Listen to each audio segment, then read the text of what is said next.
মজলিসে থাকা ভাগ্যের ব্যাপার। আমি অন্তত মালিকের কাছে এই জন্য শুকরিয়া আদায় করি যে গ্রামের প্রতিটা মানুষ থেকে ধৈর্য ধৈর্য খুঁজা আমি যা আনলাম, আমি কি করলাম, কি উপহার দিলাম। আজকে আপনাদেরকে উপহার দিব 4 জন কোরআনে হাফেজ। খুশি না বেজার? আলহামদুলিল্লাহ বলেন। কি করবেন? কিয়ামতের ময়দানে কঠিন মুসিবতের সময় যখন আপনাকে জাহান্নামের ফেরেশতারা হয়তো জাহান্নাম দিকে নিয়ে যাওয়ার জন্য টানাটানি করবে, অর্ডার হয়ে গেছে জাহান্নামে নেওয়ার জন্য, ফয়সালা কেন জাহান্নামী, এই জন্য জাহান্নামে যাওয়ার জন্য ফয়সালা। বলে তুমি দুনিয়ার জমিনে তুমি নেক আমল করেছো, তোমার আমল কবুল হয় নাই, তোমার বদ আমলের কারণে জাহান্নামী অর্ডার। তোমার তো এখন জাহান্নাম ছাড়া কোনো উপায় নাই, তুমি তো কোনো নেক আমল নিয়ে আসতে পারো নাই, যাহা করেছো কবুল হয় নাই। তখনই আল্লাহর দরবারে আজকের 4 জন কোরআন হাফেজকে দাঁড় করায় দিবেন গো আল্লাহ।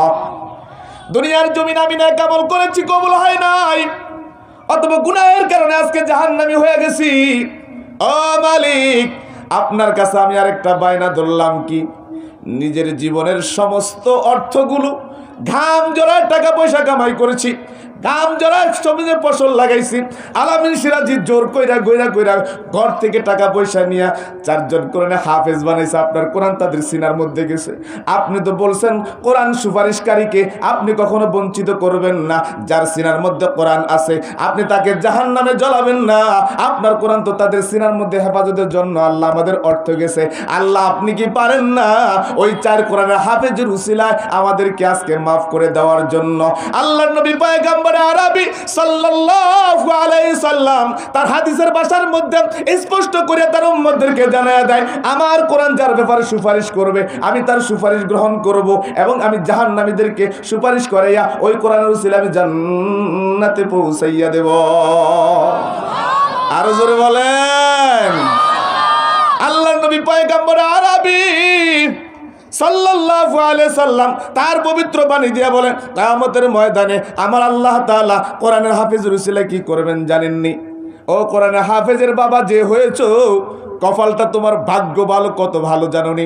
আল্লাহর নবী পয়গম্বর আরবি সাল্লাল্লাহু আলাইহি সাল্লাম তোমাকে জাহান্নামের অর্ডার করে দিবে।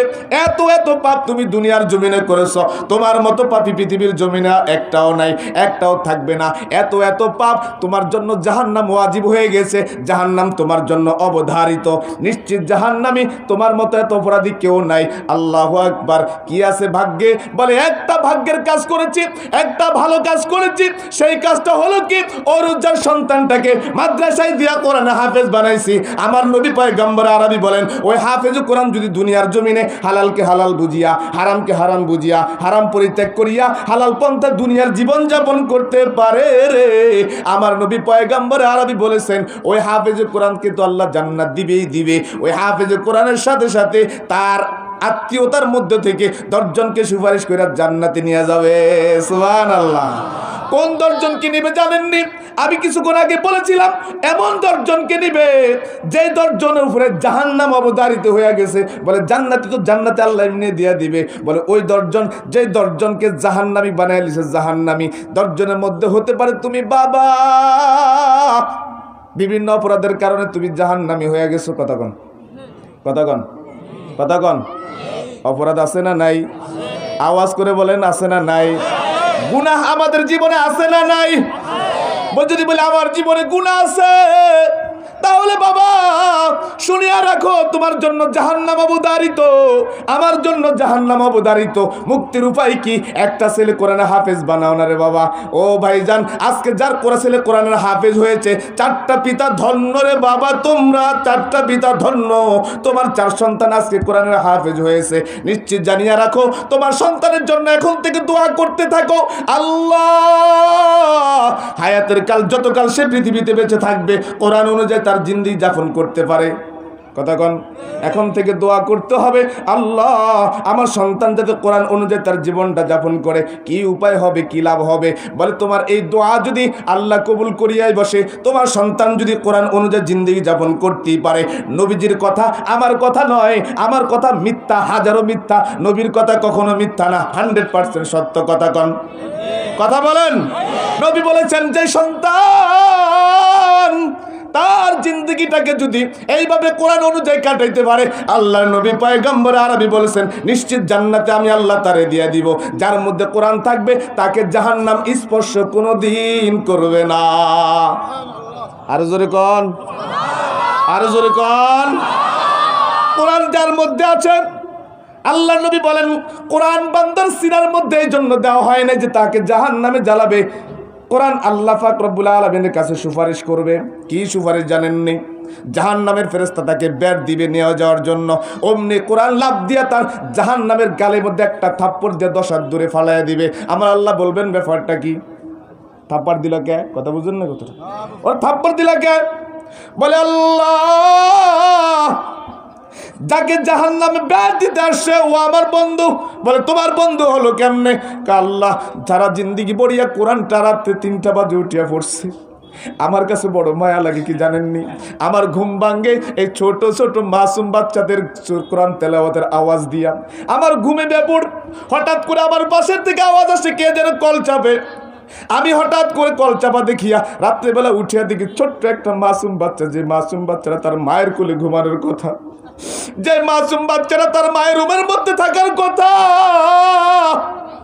সে রাত্র 3টা বাজে কনকনে শীতের মধ্যে উঠিয়া ঠান্ডা পানি দিয়ে উজু করে, গরম পানির কোনো ব্যবস্থা নাই রে বাবা।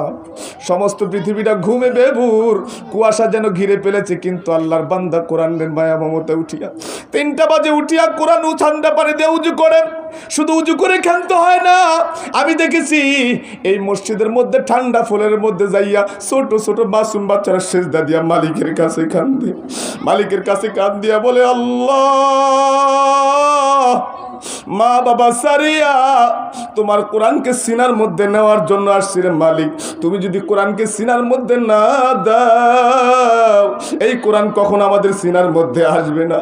মালিকের কাছে কান দিয়া 2 চোখের পানি ফালাইয়া এই যে ঠান্ডা ফুলের মধ্যে বসিয়া সমস্ত মানুষগুলা যখন ঘুমায়া থাকেন তখন তার আল্লাহর কালাম তেলাওয়াত করে মুখস্থ করতে থাকে।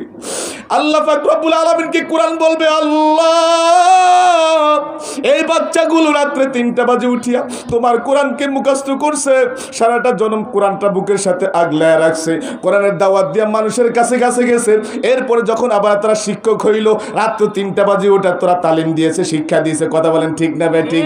ও যখন হেফজখানার হুজুররা কিন্তু ছাত্ররাই পড়ে না, যে শিক্ষা দেয় তারও কিন্তু রাত্র জাগরণ করতে হয়। কথা বলেন ঠিক না বেঠিক? ওই ওস্তাদের কত কষ্ট।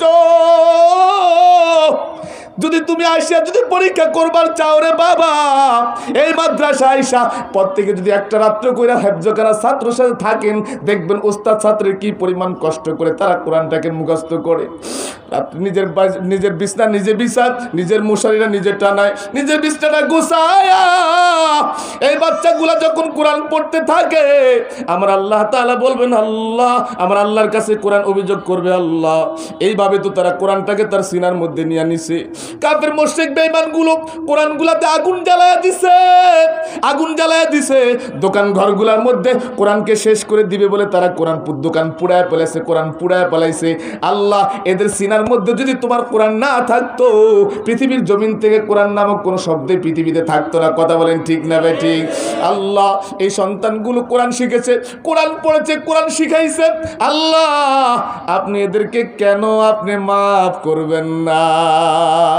আমার আল্লাহ নবী পয়গম্বর আলী বলেন আল্লাহর কাছে যখন কোরআন এইভাবে দ্বারা উত্থাপন করবে, আল্লাহ পাক রব্বুল আলামিন কোরআনের ধারাগুলো শুনিয়া আল্লাহ পাক রব্বুল আলামিন বলবেন এই জাহান্নাম আগুন সরে যাও, আমার এই বান্দাটাকে জাহান্নামে নয় সোজা জান্নাতে পৌঁছাইয়া দাও। ও যখন জান্নাতের দিকে রওনা দিবেন, আল্লাহর নবী সেটাও বলে দেন জান্নাতের একটু পথে যাইয়া, জান্নাতের মাঝে যাইয়া একটা খুঁটি ধরে দাঁড়ায় থাকবে, সামনে যাবে না, পিছনে যাবে না, ডাইনেও যাবে না, বামেও যাবে না। আহলান সাহলান করতেছেন ফেরেশতারা, কিন্তু সামনে যায় না, ভিড় জমে গেছেন। এই ফেরেশতারা ডাকবে জান্নাতের দিকে, বলে যাব না। আমার আল্লাহ তাআলা বলবেন কিরে বান্দা, আমি আল্লাহ তাআলা কোরআনের সুপারিশ করে তোর আমি জান্নাত দিয়ে দিলাম, জান্নাতে কেন যাও না? বলে যাব না। বলে কেন যাইবা না? বলে আমি হাফিজ হওয়ার পিছনে আমার শুধু অবদান নয়, নয়, ওই যে আমার মা, আমার কলিজার বাবা, তারা আমাকে স্কুলে দিয়া ইউনিভার্সিটিতে পড়াইয়া ইঞ্জিনিয়ার বানাইতে পারতো, ডাক্তার বানাইতে পারতো। কথা বলেন ঠিক না বে ঠিক? অথবা আমার যৌবন কালটাকে তারা কাজে খাটায়া তাদের সহযোগী বানাইতে পারতো, আমার কামাই রোজগার খাইতে পারতো। আমার বাবা মা আমার কামাই রোজগারের দিকে তাকায় নাই, ডাক্তার ইঞ্জিনিয়ার দিকে তাকায় নাই। আমার মা বাবা না খাইয়া ভালো একটা না পোশাক পরিয়া আমাদেরকে হাফেজ কোরআন বানাইছে গো আল্লাহ। সেই বাবা মা আজকে কোথায়? তাদেরকে না নিয়া আমি হাফেজ কোরআন জান্নাতে যাব না।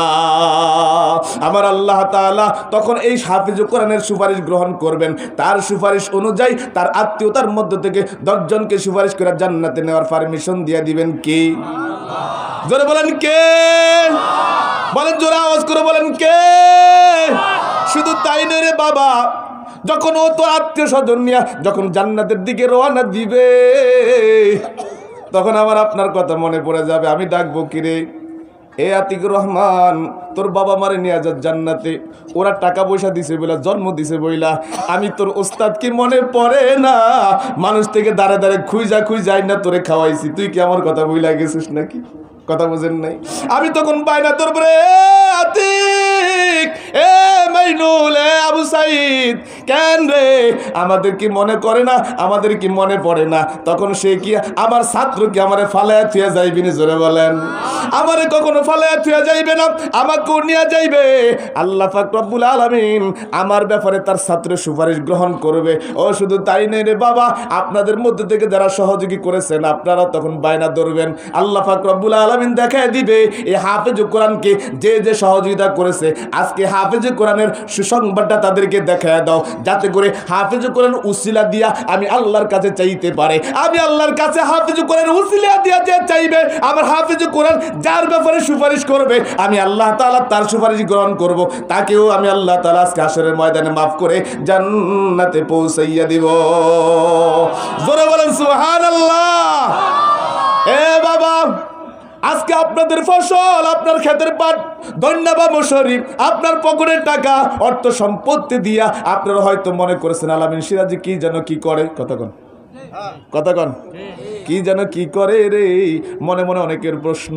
বলে ওর স্বার্থ না থাকলে ও এত কিছু করে নাকি? বোলার জমিন থেকে সেখানে পইরা থাকে নাকি? কতক্ষণ আছে না নাই? জোরে বলেন। বাবা, তোমার মন্তব্যটা কেমন আমি জানি না, কিন্তু আজকে আমি একটা কথা বলি, আমার হালতটা আজকে বলি। আসরের সময় আমার পিতা আমার বাড়ি থেকে ফোন আসছে, আমার মা আমাকে ফোন দিছে। মায়ের দু চোখের বয়া পানি, কথাটা যেন ঠিক মতো বলতে পারছে না। মাকে জিজ্ঞাসা করলাম, মা কথা বলছো না কেন? মা শুধু কান্দে, শুধু একটু চিকন সুরে বলছে, বাবা তোর বাবার জন্য দোয়া করিস, তোর বাবার শরীরটা বড় ভালো না। মনটা যেন ভিতরে আঘাত লেগে গেল। মা বাবার কাছে ফোনটা দাও, আমি বাবার সাথে একটু কথা বলবো। বাবার কাছে ফোন দেওয়ার পর বাবা আমাকে বলে, বাবা তুমি আমার মাফ করে দে, তুমি মনে হয় আমাকে আর দেখবা না। বাবা অসুস্থ শরীর বাড়িতে রাখা, এই মাদ্রাসার খেদমত, এরকম ভাবে বিভিন্ন সময় আমার কাছে রাত্র 2টা বা 1টায় ফোন আসে। কারণ কি জানেন? আজকে আপনাদের কাছে দোয়ার জন্য বলছি। আজকে 2.5 থেকে 3টা মাস আমার বাবা বসা শুইতে পারে না, ঘুমাইতেও পারে না। হার্টের রোগী, ডাক্তার বলেছে বাংলাদেশে চিকিৎসা নাই, সিঙ্গাপুরে নেওয়া লাগবে 8 থেকে 9 কোটি টাকা লাগবে। এটা আমাদের পক্ষে সম্ভব নয়। বাংলাদেশের ডাক্তার চিকিৎসা বন্ধ করে বাড়িতে বাবা অবস্থায় আছেন। ওই অবস্থায় বাবাকে রাখিয়া মাদ্রাসার খেদমত শুধু নিজের স্বার্থের জন্য নয়, আমি আল্লাহর কাছে বলি, আল্লাহ বাবার খেদমত করা আমার কর্তব্য। বাবাকে বাড়িতে রাখা মাদ্রাসার খেদমত করতেছি, উসিলা তুমি আমার বাবাকে মাফ করে দাও, আমার বাবাকে তুমি একটু সুস্থ করে দাও। বাবার সাপোর্ট ছিল বলে মাদ্রাসার খেদমত করতে আমি পেরেছি। কারণ মাদ্রাসার খেদমতের শুরুতে আব্বার কাছে যাই বললাম, আব্বা আম্মাকে দুজনকে ডাকলাম, আব্বা আম্মা গো, আপনাদের খেদমত করা আমার ফরজ, মাদ্রাসার খেদমত আমার ফরজ নয়। কিন্তু মা আপনাদের খেদমত করলে আমি মাদ্রাসার খেদমত করতে পারবো না, মাদ্রাসার খেদমত করলে আপনাদের খেদমত করতে পারবো না। কিন্তু মা আমি যদি মাদ্রাসার খেদমত করি, দুনিয়ার খেদমত করলে হয়তো আপনাদের একটু উপকার হবে, কিন্তু মা আমি যদি প্রতিষ্ঠানে খেদমত করি গো মা, পরকালে তুমি না যাতে তোমারও শিলা হতে পারে। আব্বা আম্মা দুজন আমাকে ডাক দিয়ে বলে, বাবা আমাদের টেনশন করো না, যাও আমাদের হক তোমার জন্য মাফ করে দিলাম, যাও তুমি মাদ্রাসার খেদমত করো। এ বাবা মা বাবা তার হকগুলা মাফ করে দেওয়ার কারণে এই মাদ্রাসাতে আমি নিঃস্বার্থ কাজ করতে পেরেছি, আলহামদুলিল্লাহ, কোনো অসুবিধা হয় নাই। বাবা অসুস্থ ছিলেন, আমার টেনশন করা লাগে নাই। আজকে বাবা বিছনায় পড়ে গেছে, বড় টেনশন। কথা বলেন ঠিক না বে ঠিক? ওই অবস্থা রাখিয়া মাদ্রাসার খাদমত এই জন্য নয়, নিজের পকেট ভরা করার জন্য নয় রে বাবা। যারা যদি ভুল বুঝে থাকো, আমি আপনাদের কাছে বলছি, বাবা তুমি মাদ্রাসায় আসো, দেখো। কথা বলেন না কেন? তোমার টাকা কোথায় যায়, কি হয়, মাদ্রাসায় এসে দেখো, হিসাব বিকাশ নিয়ে যাও, আমার কোনো আপত্তি নাই। উল্টা পাল্টা বলিয়া তোমার আমল নামাকে খারাপ করবা না। ও বাবা, আজকে মাদ্রাসা থেকে হাফেজ কোরআন, আলহামদুলিল্লাহ, আলহামদুলিল্লাহ, এই মাদ্রাসার ছাত্র 2025 সালের মধ্যে হাফেজ আলেম হয়ে বের হবে। তার মানে আর 4 বছর পরে এই মাদ্রাসা থেকে ছাত্ররা, এই মাদ্রাসার পুরো শুরু থেকে ছাত্র এই বাংলার জমিনে আলেম হইয়া বের হয়ে যাবে, আলহামদুলিল্লাহ। 2025 সালের মধ্যে এই মাদ্রাসা তাওরা হাদিস হবে। তার মানে কি, এই মাদ্রাসা আলেমের তৈরির কারখানা হবে। আপনার টাকা দিয়ে পোলাফান আলেম হচ্ছে, আপনার টাকা দিয়ে পোলাফান কোরআনে হাফেজ হচ্ছে। খুশি না বেজার? আওয়াজ করে বলেন, খুশি না বেজার? এই যে ডালেভাবে বলছি রে বাবা, এই মাদ্রাসা যখন হয়, এইখানে একটা পুষ্কুনি ছিল, 2টা ছাত্র ভর্তি করার জন্য আনছে। হঠাৎ 2 ছাত্র বাবা মা চলে গেল, বলে মাদ্রাসা এখানে পুষ্কুনি, এখানে পুষ্কুনি, আমাদের সন্তান নিরাপত্তা নাই। যখন চলে গেল, ভিতরের মধ্যে আচমকা হঠাৎ একটা চিপটি মাইরা খাইলো। আসলে বাস্তবতা তো ঠিকই আছে, এখানে একটা পুষ্কুনি, এখানে একটা পুষ্কুনি। বুঝলেন কথাটা? সন্তানের নিরাপত্তার জন্য বাবা মা টেনশন করে, কি করব, টাকা ছিল না। আল্লাহতে ভরসা করে মাটিওয়ালাকে বলছি, ভাই তুমি মাটি ফালাইতে থাকো, টাকার ব্যবস্থা আল্লাহ করবে। বরাট হয়েছি কি হয় নাই? আওয়াজ করে বলে, হয়েছি কি হয় নাই? আমার ছাত্র যখন টিনের ঘরের মধ্যে, আমি দেখি মাঝে মধ্যে দেখবেন এখান দিয়ে চটের বেড়া দিয়া দেই, বাতাস ভিতরে ঢুকে পোলাপানে ঠান্ডা লাগে, টিনের ঘরের মধ্যে ঠান্ডা বেশি লাগে। আমি আল্লাহর কাছে বলছি, আল্লাহ, দুনিয়ার কত ঘর, নর্তকীর ঘর, বিল্ডিং, যেখানের মধ্যে কত আরাম। কথা বলেন, কিন্তু তোমার কোরআনের পাখিগুলো রাত্রে 3টা বাজে উঠিয়ে তোমার কালাম পড়বে। ও আল্লাহ, একখানা বিল্ডিং দরকার, ব্যবস্থা করে দাও। আল্লাহর ফের তাওয়াক্কুল করে বিনা টাকায়, বিনা পয়সায়, টাকা ছিল না, কাজ ধরেছি, প্রায় 35 লক্ষ টাকার কাজ মাটির নিচে করছে কি? আওয়াজ করে বলেন, কে? এ বাবা, দুনিয়ার জমিনে কত টাকা পয়সা ব্যয় করি, এখনো বিল্ডিং এর কাজটা সমাপ্ত হয় নাই। ইচ্ছা ছিল 2020 সালের মধ্যে সমাপ্ত করে 21 সালে উদ্বোধন করব, কিন্তু আল্লাহর কি মহিমা, করুণার বাগড়া এমন ভাবে আসছে, সকল কিছু স্তব্ধ করে দিয়েছে। কতক্ষণ ঠিক না বে ঠিক? সকল কিছু যখন স্তব্ধ হয়ে যায়, সকল কাজটাও বন্ধ হয়ে যায়। এ বাবা, এখন আল্লাহ তাআলা করুণাকে স্বাভাবিক শীতল করেছে, মানুষ স্বাভাবিক চলাচল করেছে। এখন আবার নিয়ত করেছি 2021 সালের মধ্যে এই মাদ্রাসার কাজ কমপ্লিট করব, 2022 সালে উদ্বোধন করব, হাফেজ ও কোরআনদেরকে ঘরের মধ্যে নিব। আপনার চান কি চান না? আওয়াজ করে বলেন, চান কি চান না? কে কে চায় জোরে বলেন। 2 হাত তুলে আল্লাহকে দেন। আল্লাহ, এরা সবাই চায় মাদ্রাসা 2021 সালের মধ্যে হয়ে যাক। আল্লাহ তুমি আমাদের চাওয়াকে কবুল করো, জোরে বলেন আমিন। এ বাবা, নিজের ঘর বিল্ডিং হয়, নিজের ঘর সুন্দর হয়, কোরআনের ঘর সৌন্দর্য করতে আমরাও চাইছি। আমি সংক্ষিপ্ত আকারে কথা বলতে চাই। এই মাদ্রাসা বিল্ডিং করার কাজ কথা ছিল, 40টা পিলার দরকার ছিল। করোনার এই মাহফিলের আগে 2 মাস আগে পরামর্শ সভা আমি বলেছিলাম 40টা পিলার 40 জনে নিয়ে যান। আলহামদুলিল্লাহ, 40টা পিলার 40 জনে নিয়ে গেছি। অনেকে টাকা পয়সা দিয়ে দিছে। মাহফিলের আগের কাজ ধরার কথা ছিল, কিন্তু বাবার অসুস্থতা, নিজের ব্যস্ততায় আর কাজ ধরতে পারি নাই। মানুষ সবাই এখনো টাকা দিতে পারে নাই। আমিও ঘোষণা দিয়েছি, ঋণ করে আর কোনো কাজ করব না, কারণ ঋণের বোঝা এখনো মাথায়। কথা বুঝেন নাই? যেই কজন টাকা দিয়েছেন, বাকি অনেকে হয়তো ফসল উঠলে দিবে, কিন্তু 39টা ফিলার আমার ইচ্ছা হলো এই মাহফিলের পরে ভবনের কাজ ধরবো। 39টা ফিলার আছে। আমি চাইছি যে ফিলার ফেলাস ছাদ, ফিলার ফেলাস কি ছাদ, এই যে ফিলার ধরবো, সাথে সাথে ছাদটা করে ফেলবো। 2021 সালের মধ্যে কমপ্লিট করব। ফিলার তো আলহামদুলিল্লাহ 39 জন নিয়ে গেছে। ছাদের জন্য আমার অনেক টাকা দরকার, 10 টন রড দরকার। কয় টন? 10 টন রড দরকার, 700 ব্যাগ সিমেন্ট দরকার, আনুষঙ্গিক মিলায়া জিলায়া প্রায় 15 লক্ষ টাকা দরকার। আমি দোস্ত আপনাদের কাছে কোরআনের ঘরের জন্য যাবেন গানি? যাবেন গা? যাবেন গা? টাকা দেন বা না দেন, একটা দাবি আপনার কাছে, একটা লোক মজলিস থেকে উঠবেন না। কতক্ষণ বৈশা বৈশা কি করবেন? আমিন আমিন করবেন। পারবেন না? মজলিসে বৈশা বৈশা আমিন আমিন বলবেন। আমি বেশি বলবো না, এই মহল্লা আমি চিনি, মহল্লার মানুষ আমি চিনি। 16 আনি না জানলো 10 আনি অন্তত জানি, কথা কন না কেন? 16 আনি না জানলে ঘরের অবস্থা 10 আনা জানি। আমি এখানে বলবো না কে 1 টন 2 টন 3 টন রড দিবেন, কে 2 লাখ 3 লাখ টাকা দিবেন, এইভাবে ঘোষণা দিব না। আমি একেবারে সর্বনিম্ন যেটা মানুষ দিতে পারবে। আপনাদের মধ্যে এমন কেউ আসেননি হুজুর আমি এই ছাদের কাজের জন্য 20,000 টাকা দিব, ছাদের কাজ করব, রোজার ঈদের পরে ধরবো, রোজার ঈদের আগে ধরবো আপনার এই ফিলারের কাজ, রোজার ঈদের পরে ধরবো ছাদের কাজ। তার মানে আপনার কাছে প্রায় 4 মাস সময় আছে। কয় মাস? এই 4 মাসের মধ্যে আপনি পরিশোধ করবেন। একটু সামনে আইবেন, লোক বলে বেশি হয়ে গেছে বুঝতারেন না। একটু সামনের দিকে আসেন, একটু সামনের দিকে আসেন ভাইজান, একটু জিজ্ঞাসা করেন, একটু সামনের দিকে আসেন ভাইজান।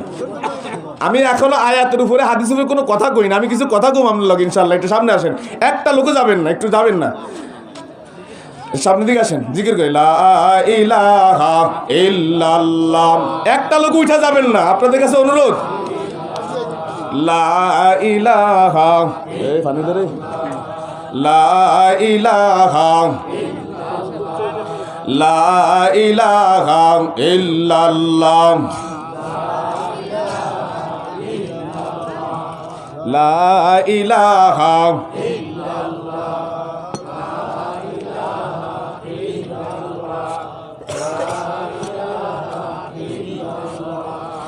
লা ইলাহা ইল্লাল্লাহু মুহাম্মাদুর রাসূলুল্লাহ। আপনাদের মাঝে এমন কেউ ভাই আছেন নি নিজের অর্থের মায়া ত্যাগ করে একমাত্র কোরআনের ভালোবাসায়, কোরআনকে মহাব্বত করে এই মাদ্রাসার ছাদের জন্য একটা ঘোষণা আমি আপনাদেরকে আগে দিয়ে রাখি। যেই টাকা যেই জন্য দেন এই মাদ্রাসায় আলহামদুলিল্লাহ ওই টাকা ওই খাদে ব্যয় হয়, এই খাদের টাকা অন্য খাদে আলহামদুলিল্লাহ অন্তত এই মাদ্রাসা ব্যয় করে না। আপনি ছাদের জন্য টাকা দিবেন, ছাদের জন্য ছাদের কাজে টাকা ব্যয় হবে, আলহামদুলিল্লাহ বলেন না?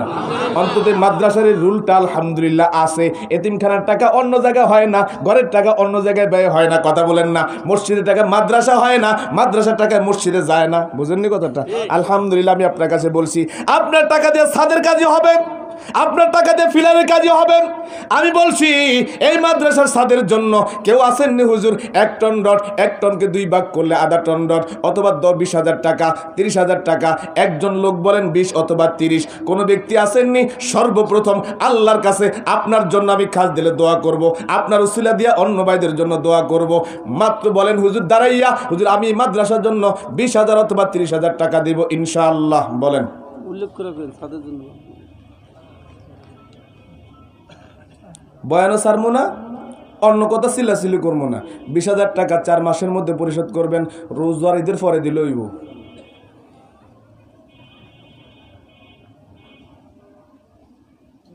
আমি কিন্তু অন্য বক্তার মতো মায়া লাগে কথা কইতে পারি না। কোরআনের ঘরের জন্য 20,000 টাকা চাইছি। নারে তাকবীর, এনি আতিক শিকদার 20,000 টাকা, তাকবীরটা আরো জোরে, নারে তাকবীর। 20,000